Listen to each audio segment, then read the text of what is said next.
දැන් කී දිනකට අපි ගෙවලා තියෙනවද 25000? මේ සතිය ඇතුළත ඒ ගාන ගෙවන්න පුළුවන්. අපිට බැරිද 50000ත් එකතු කරලම දෙන්න? දෙපාරක් ගෙවනවට වඩා ඒක පුළුවන් නේද? 25000යි 50000යි එකතු කරලා 75000ම දෙන්න එක විතර. නේද? ජොඩ අපිට නේ මුදල් වෙන් කරලා තියෙන නේද? ඔය ඒක ගෙවන්න එකට නැත්තම් ආයේ වට දෙකක් යන්න ඕනේ. 25000යි 50000 එකතු කරලා 75000ම ගෙවන්න. එනාට වෙතොත් 25000 දෙන හැම දිනාට 50000 නැති වෙන්න පුළුවන්. නෑ ඕක බෙදන්න යන්න එපා. ඒගොල්ලන්ගේ ගෙදර ගම් වතුරට හානි වෙලා තියෙනවා. අපි 25000ක් දුන්නේ ගේ පිරිසුදු කරගෙන යන්න කියලා. 50000ක් දෙන්නේ ඒගොල්ලන්ගේ අර ගෘහ උපකරණ එහෙම නැත්නම් ඔය කුස්සිය උපකරණ විනාශ වෙලා තියෙනවා නම් ඒගොල්ලන්ට දෙන්න කියලා. ඒ 25000 දෙන ඔක්කොටමත් ඒ 50000 දෙන්නේ. එහෙම නැත්නම් ඕක ආයේ ඔබතුමාලට ප්‍රශ්න ඇති වෙනවා මට 25000 හිමි වුණා. ඇයි 50000 හිමි නොවුණු කියලා නේද? එහෙම නේද ඔබතුමාලා මොකක්ද අදහස? නෑනේ නේ. දෙන්න. සාමාන්‍ය අයට නේද? ඒක දෙන්න.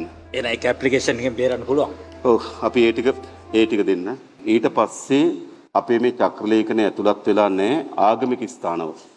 දැන් ආගමික ස්ථානවලට මේ සතිය කැබිනට් එකෙන් ඒ තීරණය අරගෙන ඒකට අවශ්‍ය මුදල් ප්‍රතිපාදන අපි පන්සල් විතරක් නෙවෙයි පන්සල්, පල්ලි, කෝවිල් ප්‍රමාණයක් තියෙනව නේද?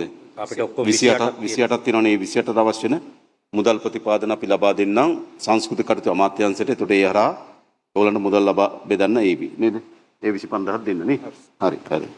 ඒතකොට මේ 25000 දීමනවත් අපි පන්සල් වලටත් අනිකුත් ආගමික මධ්‍යස්ථාන වල දෙන්න කටයුතු කරමු. ඉක්මනින්ම අපි ඒක චක්‍රලේඛනේ වන්නම්. පාසල් ළමුගේ ඉස්සෙල්ලා අපි කතා කරා ඒගොල්ලන්ගේ දීමනාව දෙන එක නේද? ඊළඟ අපි